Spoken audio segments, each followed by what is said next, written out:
Depuis la terrasse de notre hôtel, dès le premier jour, on aperçoit la ville, avec ses maisons aux façades colorées et ses églises.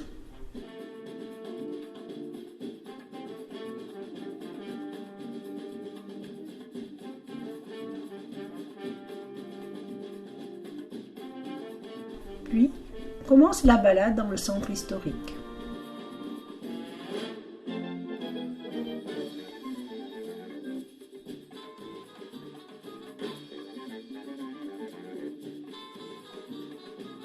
On déambule au rythme des tambours des différentes écoles de percussion, mais aussi aux gestes maîtrisés des capoeiristes.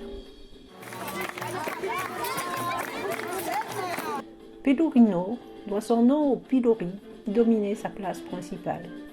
C'est ici que s'est tenu le premier grand marché d'esclaves du continent. Là se dresse la façade baroque bleue de l'église Notre-Dame du Rosaire des Noirs, surnommée l'église des esclaves, car elle fut construite par les esclaves. Au fil de nos déambulations, nous visitons diverses églises. Une multitude de rubans de couleurs est attachée aux grilles. Ce sont des bracelets porte-bonheur.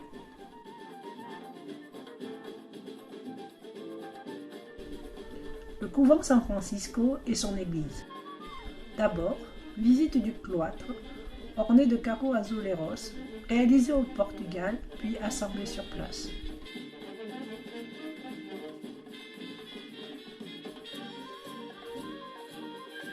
Puis, c'est l'intérieur de l'église. Le parfait exemple du style baroque brésilien du XVIIIe siècle. Motifs floraux recouverts de feuilles d'or. Le soir, après le repas, nous sommes attirés par la musique de rue.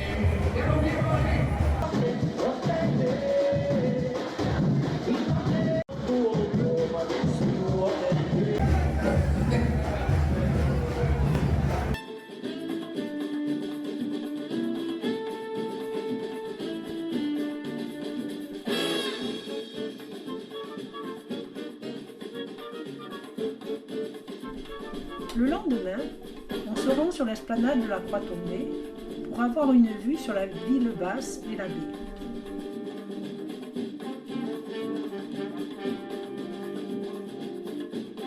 Un ascenseur relie les deux parties de la ville.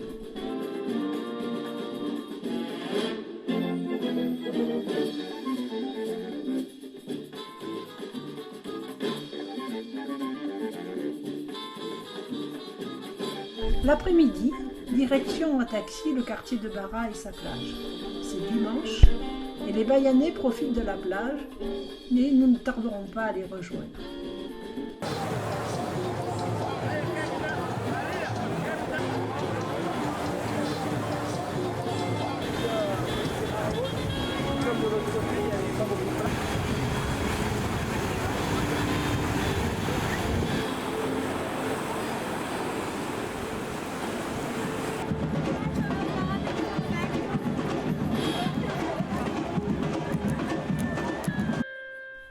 Nous resterons dans ce quartier jusqu'au coucher du soleil.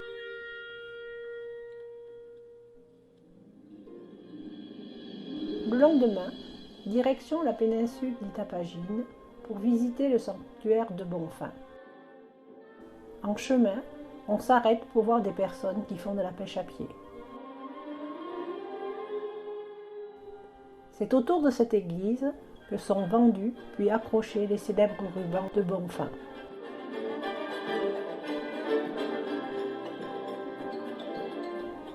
Après avoir longé un mur recouvert d'azuleros, on arrive dans la salle des miracles. C'est là que les fidèles ont l'habitude de déposer des répliques, des parties du corps humain sous forme de cire, en signe de demande ou de remerciement pour la guérison d'une maladie.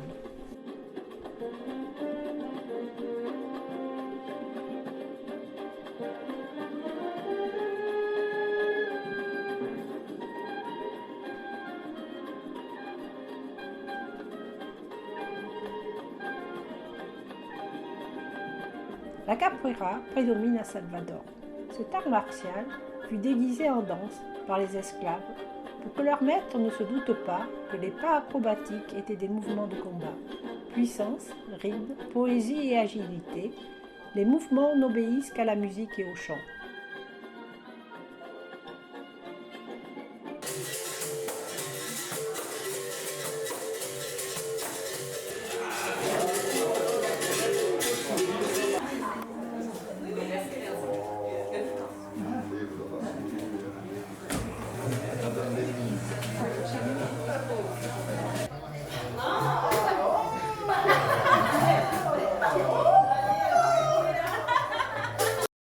On a participé à un atelier de percussion dirigé par le maestro Bacambira, groupe de musique samba reggae. On a essayé d'apprendre à connaître les rythmes et ceux qui servent de toile de fond aux célèbres célébrations du carnaval de Bahia.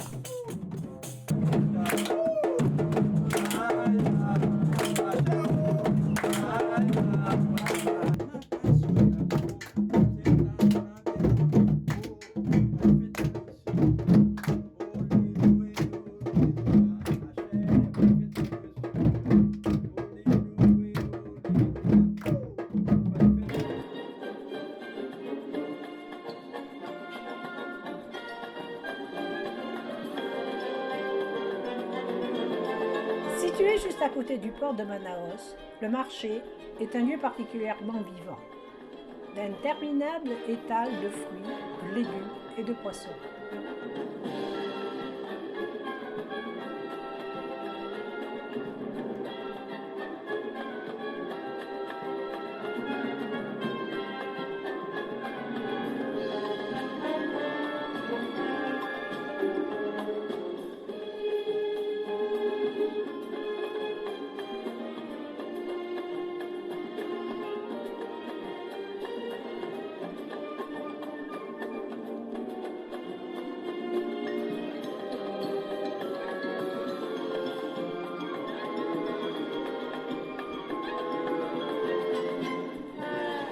Manaus est un mélange entre complexe immobilier moderne et bâtiments plus anciens, témoins de la période coloniale. Parmi eux, on distingue le théâtre d'Amazonie, inspiré de l'Opéra Garnier de Paris. En 1881, un député propose la construction d'un théâtre au cœur de la ville. Les matériaux utilisés lors de la construction proviennent en grande partie de l'Europe.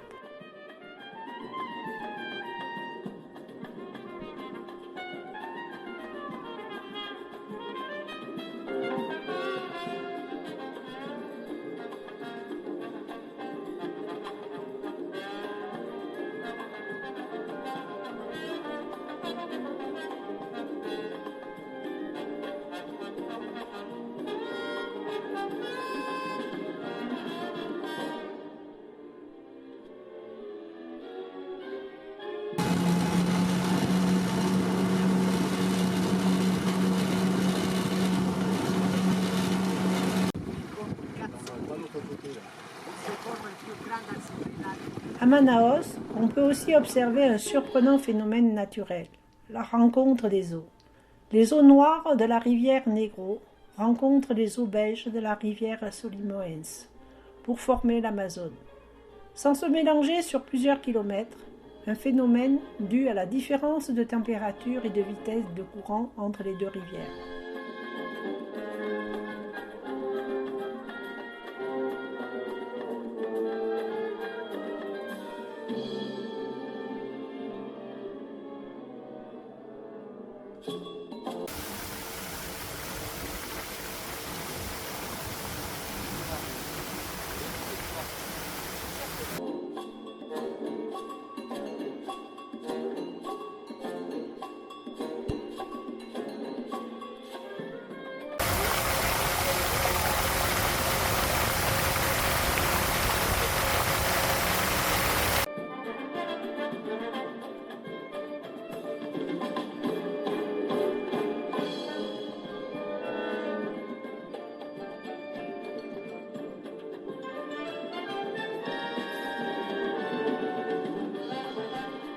Les Caïmans vivent sur tout le continent sud-américain, du nord au centre. Notre guide les cherche avec sa lampe torche, et dès que deux billes rouges sont repérées, un caïman est en vue. Cette couleur rouge est due au liquide présent dans ses yeux. compte 3 espèces de caïmans. Le plus petit, qui arrive à 42 cm, le nom correct c'est du caïman papo amarelo, l'espèce que vous rencontrez ici. Et de l'autre, c'est du caïman assou. C'est des couleurs noires avec du blanche. Arrive à 5-6 mètres. Qu'est-ce que ça rend? Le petit arrive à 3 mètres. De l'autre, qui c'est le premier, arrive à 42 cm. Et de l'autre, arrive à 5-6 mètres. Oui. C'est une petite membrane. C'est teinte d'odonte. C'est une grande différence entre le caïman et le crocodile.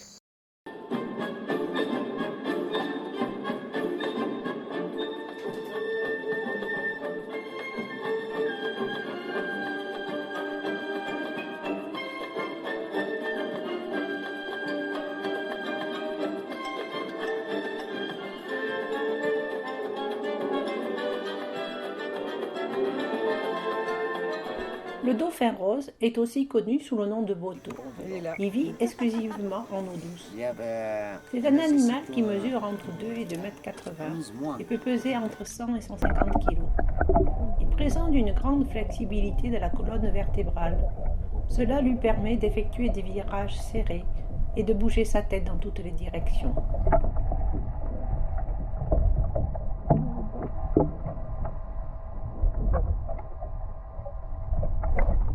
Allez, oui.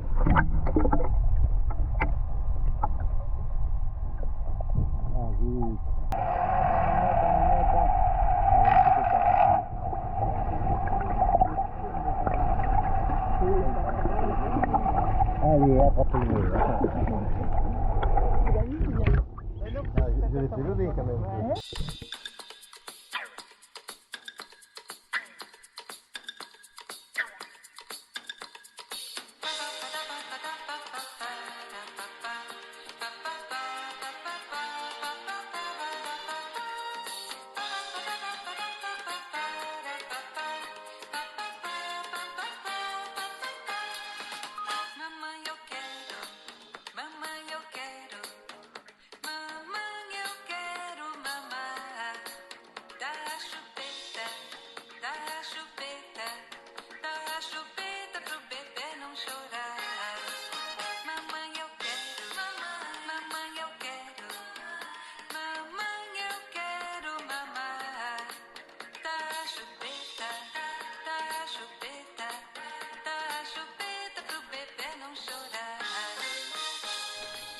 Le terme piranha est un nom qui désigne plusieurs espèces de poissons d'eau douce vivant dans les rivières d'Amérique du Sud. Il mesure environ 15 à 25 cm.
Visite rapide de Sao Paulo.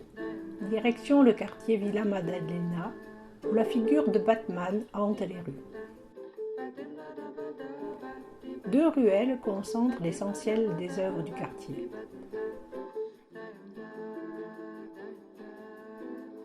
Ce musée à ciel ouvert abrite de nombreuses œuvres de l'artiste Cobra, dont les capes, œuvre qui fait référence à l'immigration japonaise au Brésil.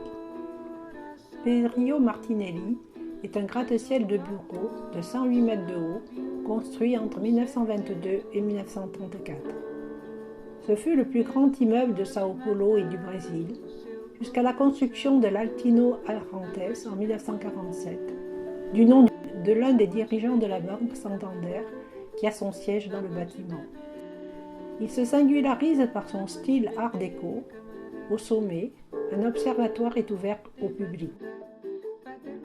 La cathédrale de la Sé se situe au centre-ville. Sa conception récente s'inspire des grandes cathédrales gothiques européennes, avec une façade impressionnante et 2 hautes tours. La cathédrale est construite en briques et en béton armé.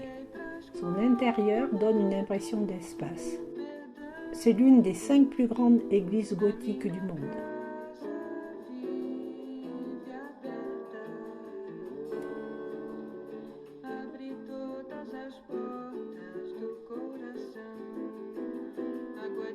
La ville est adossée à des sommets montagneux, culminant à 1300 mètres, couverts de forêts tropicales. L'empierrement des ruelles de Paraty est très inégal. Les pavés sont de toutes formes et dimensions.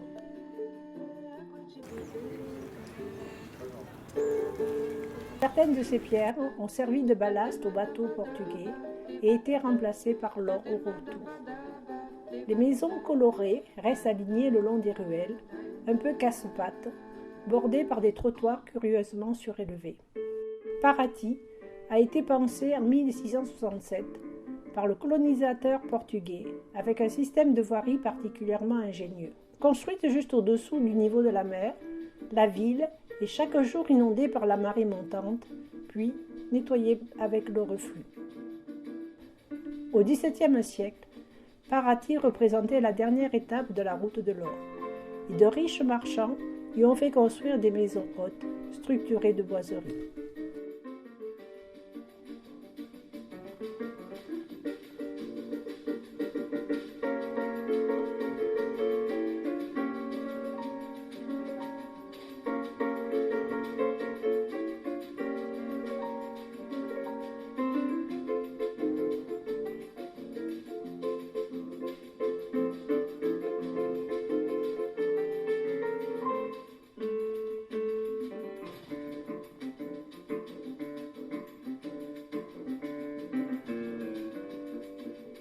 On en a parlé, je vous ai parlé des couleurs de la famille impériale.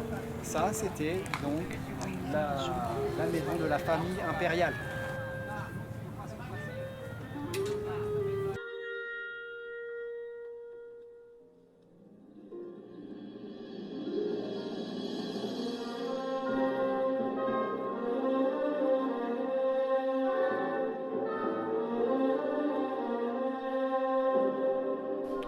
Le chemin de l'or, construit par des esclaves brésiliens venus d'Afrique au XVIIe et XVIIIe siècle.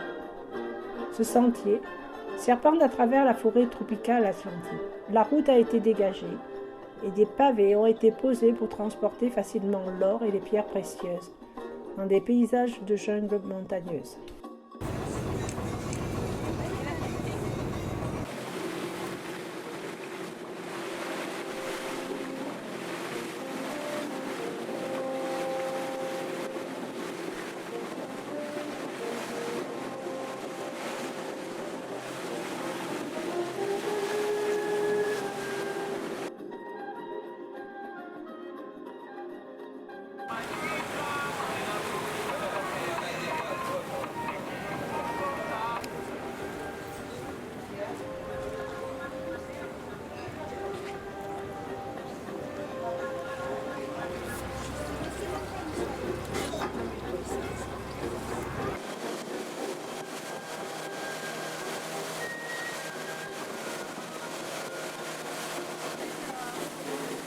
On prend le bateau qui nous dépose sur une petite plage. Il faut ensuite parcourir à pied le chemin qui traverse la forêt tropicale et qui arrive à la plage Lopes Mendes.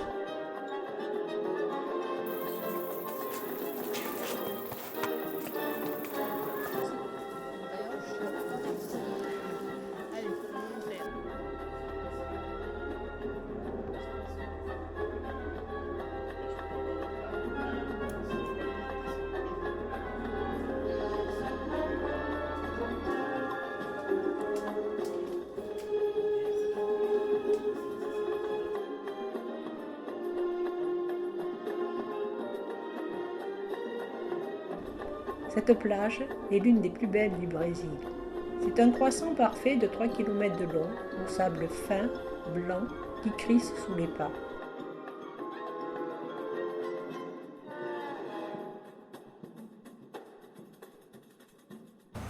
Le lendemain, nouveau départ en bateau pour une journée de baignade.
En cours de route, arrêt dans un restaurant au bord de l'eau, avec une dégustation d'huîtres toutes fraîches.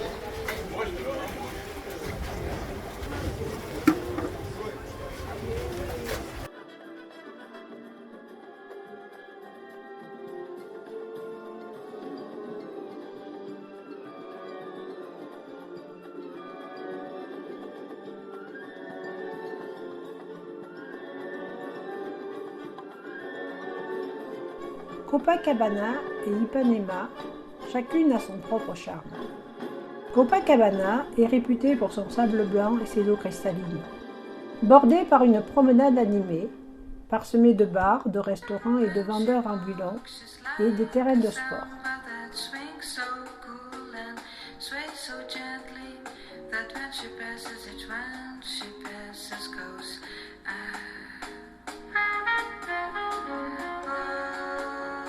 Sur le sable, en fin de journée, les cariocas s'adonnent au sport.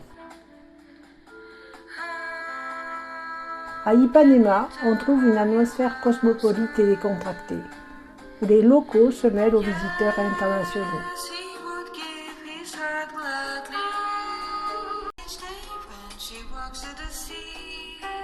On prend un train rouge pour accéder au Christ Rédempteur. Ce symbole emblématique de la ville de Rio est perché sur la montagne du Corcovado. Il culmine à 710 mètres au-dessus de la ville. Créée par le sculpteur français Paul Landowski, cette statue monumentale de 38 mètres de haut offre une vue imprenable sur Rio de Janeiro et sa baie. Une fois au sommet, on admire le panorama à 360 degrés sur les célèbres plages de Copacabana, Ipanema, ainsi que les différents quartiers de la ville.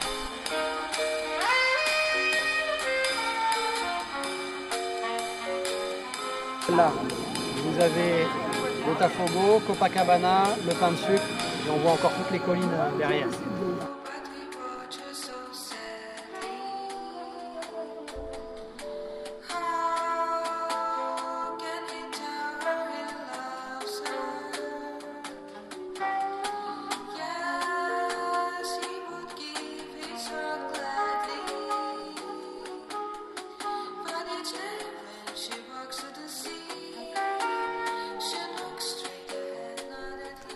À 400 mètres d'altitude, le pain de sucre est un incontournable de Rio de Janeiro. Il est accessible en 2 étapes par un téléphérique.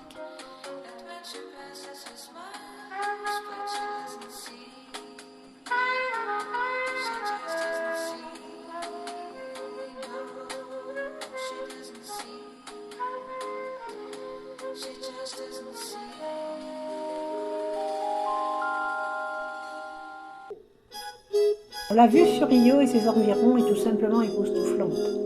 De loin, on peut apercevoir la grande baie de Guanabara, les magnifiques plages qui bordent la ville, les immeubles de la capitale, la statue du Christ Rédempteur et les montagnes qui s'étendent vers l'horizon.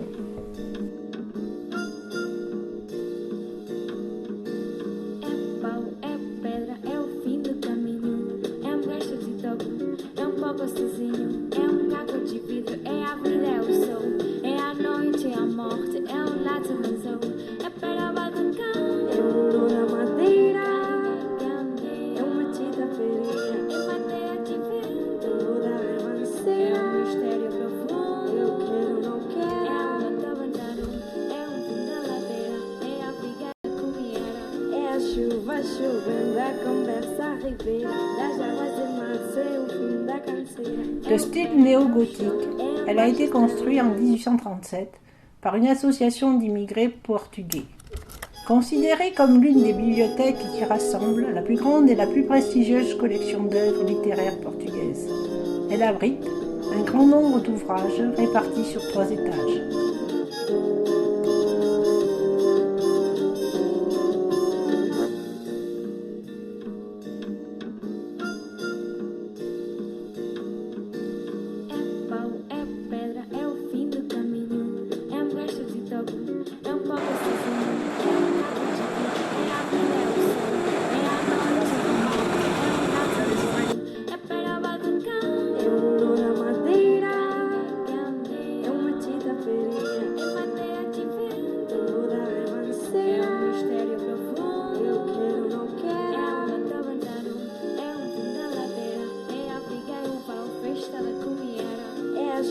Chovendo, a conversa ribeira, das águas e mar, ser o fim da canseira. É o mais uma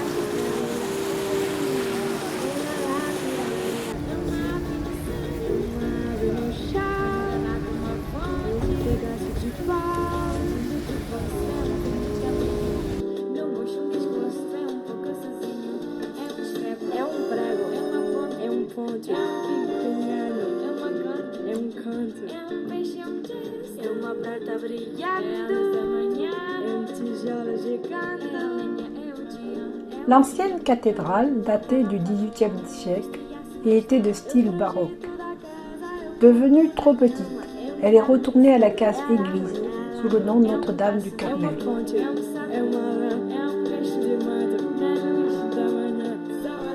Quant à la nouvelle cathédrale, on ne s'attend pas à la trouver sous forme de pyramide. La cathédrale Saint-Sébastien est bien une représentation avant-gardiste rappelant les pyramides précolombiennes. Elle a été construite en 1964 et terminée en 1976. L'intérieur surprend par l'espace dégagé et la simplicité des lignes. Les vitraux, aux teintes vives, partent du sol et montent vers le ciel, se rejoignant ainsi dans une croix de lumière au sommet de la pyramide.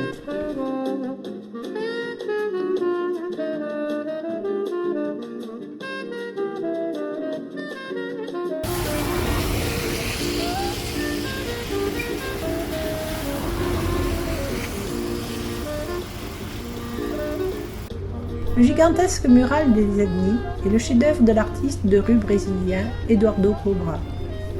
Reconnaissable avec ses couleurs éclatantes, aujourd'hui un peu délavées, et ses formes géométriques à l'arrière-plan de ses visages. Ce mural a été réalisé à l'occasion des Jeux Olympiques et représente 5 ethnies des 5 continents. Un tramway relie le centre-ville à Santa Teresa. Ce quartier offre une atmosphère unique avec ses rues pavées, ses maisons coloniales du XIXe siècle. Pour redescendre vers le centre-ville, nous empruntons l'escalier Célaro. L'escalier est réalisé en 1990 par l'artiste chilien Jorge Célaro et relie le quartier Santa Teresa à celui de La Paz. Cet escalier, haut de 215 marches, est une véritable œuvre d'art. Les contre-marches sont recouvertes de céramique colorée venant de 120 pays différents.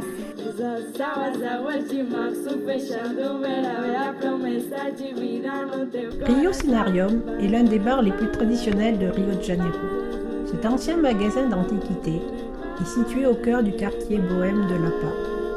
On a fait une expérience de la vie nocturne locale en dînant et en écoutant les rythmes de la musique brésilienne en direct.